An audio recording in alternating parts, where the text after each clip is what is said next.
Terima kasih pimpinan rapat. Yang terhormat Bapak Utut Adianto, Ketua Komisi 1 DPR RI. Yang saya hormati Bapak Budi Satrio Jiwandono, Wakil Ketua Komisi 1 DPR RI. Dan yang saya hormati Bapak Dr. Sukamta, Wakil Ketua Komisi 1 yang terbaru, Bapak-bapak, ibu-ibu, para anggota Komisi 1 DPR RI yang terhormat. Hampir keceplosan saya ngomongnya rekan-rekan, Pak, tapi dengan segala hormat Bapak-bapak dan ibu-ibu anggota Komisi 1. Assalamualaikum warahmatullahi wabarakatuh. Salam sejahtera bagi kita sekalian. Shalom, Om Swastiastu, Namo Buddhaya, Rahayu. Pertama-tama, sebagai insan yang beriman dan bertakwa, saya kira mari kita bersama-sama memanjatkan puji syukur kehadirat Tuhan yang Maha Kuasa, Allah Subhanahu wa Ta'ala, yang telah memberikan kita kesehatan dan kesempatan untuk berkumpul di ruang sidang yang terhormat ini pada pagi hari ini. Sebuah kebanggaan dan kehormatan bagi kami dari Kementerian Luar Negeri untuk bisa menghadiri undangan rapat kerja pada pagi hari ini bersama Bapak-bapak dan Ibu pimpinan dan anggota Komisi 1 yang terhormat. Karena sesuai dengan tugas dan tanggung jawab yang kami emban di Kementerian Luar Negeri, momen-momen dewasa ini adalah momen-momen yang memerlukan sebuah kesepahaman bagi kita di dalam negeri untuk bisa berdiri bersama-sama menyikapi berbagai perkembangan situasi global yang Bapak dan Ibu anggota Komisi 1 yang terhormat juga paham bahwa situasi global ini semakin tidak bisa terprediksi.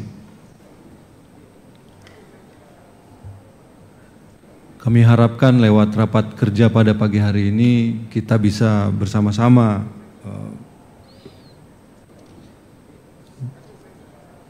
menelurkan sebuah hasil yang dapat kami gunakan juga sebagai pegangan dalam rangka menyikapi situasi yang terus berkembang dalam hari-hari ini. Bapak dan Ibu pimpinan dan anggota Komisi 1 yang kami hormati, seperti kita ketahui bersama bahwa beberapa pekan terakhir terjadi eskalasi yang cukup serius, khususnya di kawasan Timur Tengah sebagai episentrumnya, yang tentu saja mengkhawatirkan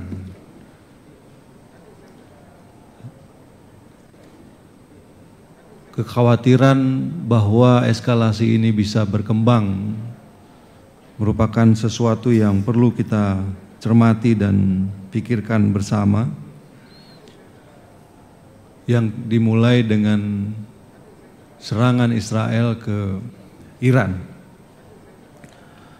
pada tanggal 13 Juni 2025 yang lalu, yang bertujuan untuk menghancurkan instalasi dan situs-situs pengembangan nuklir Iran. Dari serangan tersebut juga kita ketahui bersama bahwa beberapa pejabat tinggi militer dan beberapa ilmuwan Iran itu menjadi korban jiwa dari serangan tersebut. Kondisi ini diperburuk oleh operasi militer yang dilakukan pada tanggal 22 Juni di wilayah Iran ke beberapa fasilitas nuklir di Natanz, Fordo, dan Isfahan yang disebut sebagai operasi untuk menjaga stabilitas regional, yang juga semakin meningkatkan ketegangan di kawasan tersebut. Pada saat kejadian ini, kami pada saat itu sedang berada di sidang OKI di Istanbul pada waktu itu. Jadi di hari pertama, para menteri luar negeri OKI menyampaikan pandangan dan tanggapannya terhadap serangan Israel ke Iran. Namun di saat hari pertama ini selesai, sesi pertama ini selesai, besoknya atau malamnya terjadilah serangan ke Iran oleh militer Amerika Serikat. Hal ini bukanlah merupakan sekedar ketegangan biasa, namun juga seluruh dunia melihat bahwa adanya satu gerusan atau adanya satu kikisan terhadap penghormatan hukum internasional yang seharusnya menjadi sebuah fondasi dan pegangan utama bagi seluruh bangsa dalam interaksinya satu sama lain. Kemudian juga istilah rules based order kerap dimaknai sebagai sesuatu yang sempit untuk membenarkan langkah-langkah sepihak yang kemudian dipersepsikan sebagai bahwa yang kuat adalah yang benar. Selamat datang Pak Anton.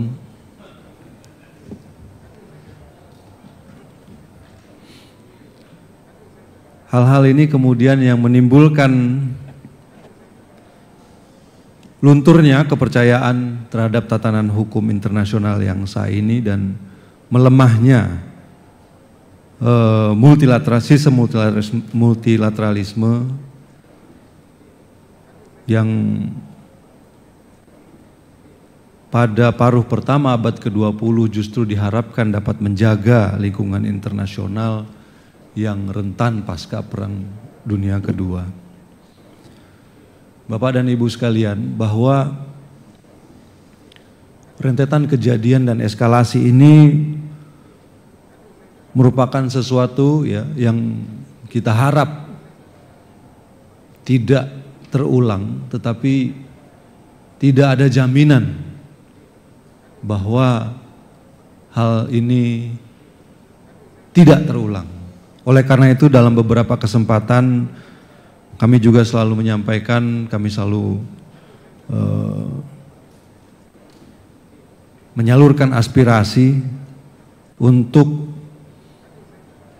deeskalasi situasi dan kembali kepada langkah-langkah politik dan langkah-langkah diplomasi dengan mengharapkan kebijaksanaan. Karena apa yang terjadi di satu tempat, terutama di situasi global seperti sekarang ini, apa yang terjadi di satu tempat, apa yang terjadi di suatu titik, akan dengan cepat mempengaruhi kondisi dan situasi di negara-negara lain.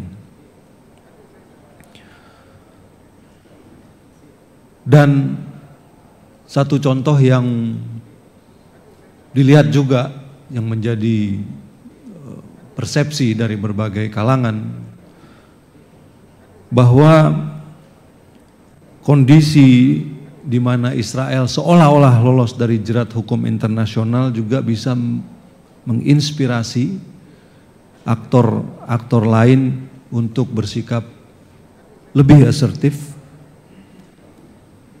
dan mungkin berani juga untuk mencoba melanggar hukum-hukum internasional dengan kedok mengamankan kepentingan nasionalnya, mengamankan kepentingan nasional dan kelangsungan hidup bangsanya. Saya kira ini juga yang harus kita cermati dan perhatikan bersama, bahwa survivability dari suatu negara saat ini merupakan menjadi sesuatu yang semakin mengemuka dan dikedepankan. Tidak lagi kolaborasi dan kooperasi, tapi bagaimana suatu negara itu harus survive. Timur Tengah saat ini berada di titik krisis, dan sekali lagi kita tidak menutup mata. Dan jika situasi ini tidak dikelola dengan baik, maka rivalitas geopolitik yang semakin meruncing dan semakin membuka ruang bagi konflik terbuka di berbagai belahan dunia, termasuk di kawasan Indo-Pasifik, itu bisa akan semakin meningkat suhunya. Tentu saja sesuatu yang sama-sama kita tidak inginkan. Bapak dan Ibu anggota Komisi 1, pimpinan dan anggota Komisi 1 yang saya hormati, dalam menyikapi situasi yang terus berkembang ini, Indonesia memposisikan diri jelas seperti yang tercantum di dalam konstitusi kita, bahwa Indonesia menolak segala bentuk penjajahan di atas dunia, dan Indonesia akan selalu terlibat aktif dalam usaha-usaha menciptakan perdamaian dunia. Posisi ini juga ditegaskan lagi oleh Bapak Presiden Prabowo pada saat pelantikan beliau di gedung yang terhormat ini, bahwa Indonesia akan memposisikan diri sebagai negara tetangga yang baik dan akan menjalankan politik bertetangga baik dengan semua tetangga-tetangga, baik immediate yang langsung berbatasan dengan kita, intermediate, ataupun tetangga yang jauh. Karena ini juga merupakan bagian dari survivability bangsa Indonesia. Kita ingin menjadi bagian dari sebuah kerjasama besar di dunia ini, karena kita juga punya tanggung jawab yang besar kepada masyarakat, kepada rakyat Indonesia. Oleh karena itu, upaya-upaya yang dilakukan oleh Kementerian Luar Negeri dalam menjalankan kebijakan luar negerinya selalu berpegang pada langkah-langkah, pada prinsip-prinsip tersebut. Indonesia sudah menyampaikan bahwa kita mengutuk serangan apapun yang melanggar kedaulatan negara manapun, khususnya yang terjadi kemarin yang dilakukan oleh Israel yang merupakan pelanggaran terhadap wilayah dan kedaulatan suatu negara. Kemudian kita juga mengecam penyerangan yang dilakukan terhadap instalasi nuklir, karena hukum internasional telah jelas-jelas mengatur bahwa instalasi nuklir tidak boleh dilakukan, tidak dapat dijadikan sasaran karena resiko terhadap keamanan manusia dan lingkungan hidup.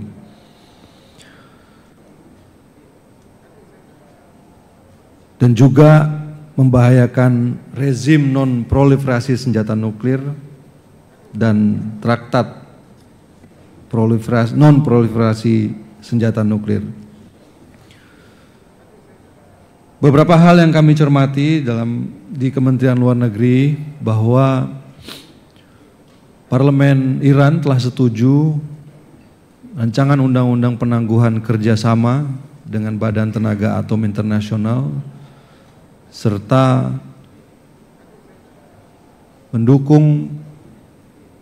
rancangan undang-undang yang mendukung penutupan Selat Hormuz Hal ini juga perlu kita cermati karena akan pertama memperlemah peran IAEA, International Atomic Energy Agency, dalam menjaga transparansi nuklir Iran dan mengikis integritas rezim non-proliferasi. Dan penutupan Selat Hormuz apabila dilakukan oleh pemerintah Iran itu dapat berpotensi mengganggu 20% suplai minyak dunia yang lewat di situ. Dan ini juga akan mempengaruhi kita di Indonesia karena impor minyak Pertamina juga melewati Selat Hormuz ada 20,4% dan kita juga terus mencermati gencatan senjata dan perdamaian yang saat ini berlangsung, yang semoga gencatan senjata dan perdamaian ini bisa berjalan langgeng dan lebih lama. Bapak dan Ibu, pimpinan dan anggota Komisi 1 yang saya hormati, yang menjadi concern kita saat ini adalah pertama tentu saja bagaimana kita menjaga dan melindungi warga negara Indonesia yang berada di wilayah konflik maupun wilayah-wilayah yang terancam konflik. Dan perlu saya sampaikan bahwa pada saat serangan Israel ke Iran pada 13 Juni, kami langsung berkoordinasi. Saya memerintahkan jajaran Kementerian Luar Negeri untuk mengakses situasi di Iran dan menyiapkan rencana-rencana evakuasi jika dalam 1-2 hari ke depan sejak serangan pada saat itu kita harus melakukan evakuasi. Perlu kita ketahui bersama angka-angka yang ada di situ bahwa ada 386 warga negara Indonesia yang berada di Iran, yang sebagian besar merupakan pelajar atau mahasiswa. Kemudian ada juga WNI yang magang di Yerusalem dan sekitarnya, sekitar 167 orang. Kemudian pada tanggal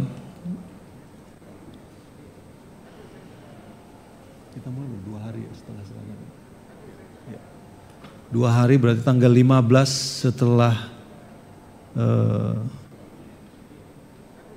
serangan ke Iran, kami memerintahkan untuk meningkatkan status KBRI Teheran dari siaga 2 menjadi siaga 1 dan meminta kepada seluruh warga negara Indonesia yang ada di wilayah Iran dan berada di wilayah Israel untuk melaporkan diri dan berkoordinasi sehingga bisa diambil langkah-langkah evakuasi. Dari 386 yang ada di Iran, 97 orang kami berhasil evakuasi lewat Azerbaijan. Sisanya masih di sana, ada yang memilih untuk tetap berada di sana dan belum menyatakan kesediaannya untuk pindah. Namun ini juga terus kita pantau keadaannya dan mudah-mudahan dengan adanya gencatan senjata dan perdamaian ini kondisi mereka berada dalam situasi yang baik. Secara paralel, KBRI Aman juga memfasilitasi evakuasi 26 warga negara Indonesia dari wilayah Tel Aviv, kemudian Yerusalem dan Arafah. Dan rencana evakuasi bagi warga negara yang berada di wilayah-wilayah ini masih akan terus kami lanjutkan. Kami juga telah menginstruksikan seluruh kantor perwakilan Kementerian Luar Negeri yang berada di wilayah Timur Tengah untuk menyiapkan langkah-langkah kontingensi dalam rangka menjamin pelindungan warga negara Indonesia di wilayahnya masing-masing. Kemudian kami juga telah membentuk suatu gugus tugas yang disebut Crisis Response Team dan melakukan tabletop exercise jika sewaktu-waktu perkembangan situasi terburuk memaksa kita untuk mengevakuasi warga negara di negara-negara tersebut. Bapak dan Ibu pimpinan dan anggota Komisi 1 yang saya hormati,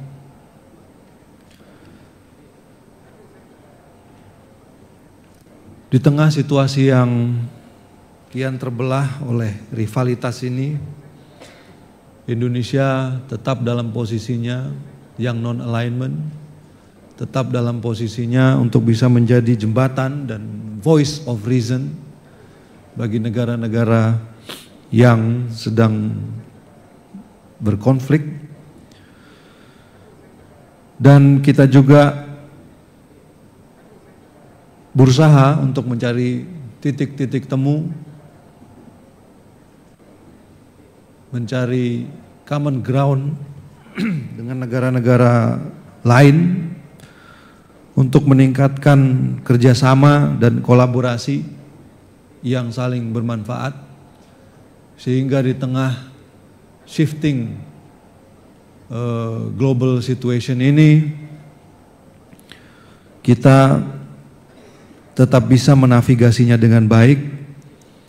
Seperti juga diketahui, hubungan bilateral dan kerjasama antara Indonesia dengan beberapa negara yang memiliki hubungan strategis juga terus kami lakukan.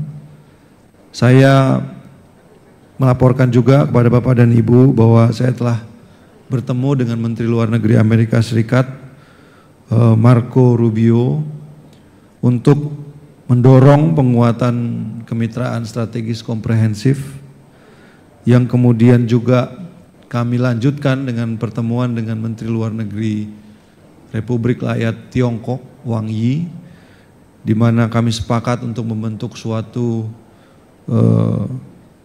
comprehensive strategic dialogue antara Indonesia dan Tiongkok untuk bekerja sama mencari titik-titik temu antara kedua negara. Kemudian kami juga bertemu dengan Menteri Luar Negeri Rusia, Menteri Luar Negeri Sergei Lavrov, juga dalam kaitannya mencari titik temu untuk bisa bekerja sama dengan baik dan membantu jika ada yang perlu kita bantu untuk meredakan tensi di beberapa tempat di belahan dunia. Ini merupakan upaya aktif dari Indonesia untuk tetap bisa menjadi bagian dari menciptakan sebuah perdamaian dunia. Selain itu, di kawasan kami juga telah melakukan pertemuan dengan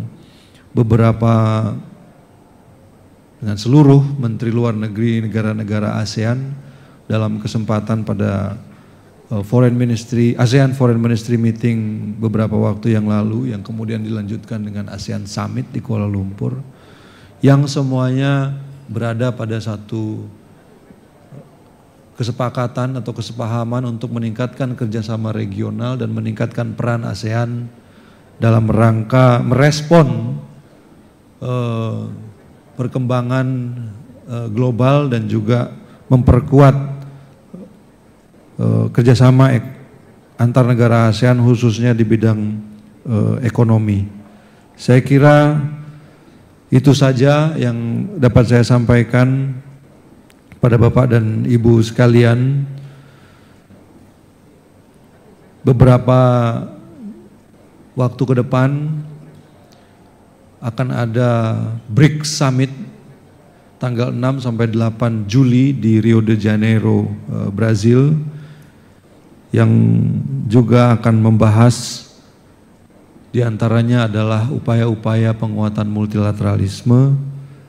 Dan kami juga perlu laporkan kepada Bapak dan Ibu sekalian bahwa beberapa waktu yang lalu Indonesia juga telah berkomitmen untuk bergabung dengan New Development Bank yang merupakan bank atau lembaga keuangan yang diinisiasi oleh negara-negara anggota BRICS.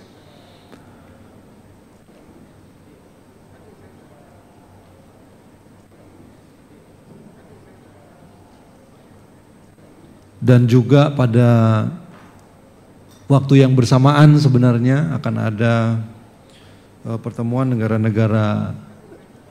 Menteri Luar Negeri negara-negara ASEAN di Kuala Lumpur dengan negara-negara yang kita sebut dengan dialog partner, diantaranya Amerika Serikat, Tiongkok, Rusia, Australia, yang juga diharapkan bisa memperkuat upaya-upaya dalam rangka mempertahankan dan memperkuat sistem multilateralisme. Saya kira ini pengantar yang bisa saya sampaikan.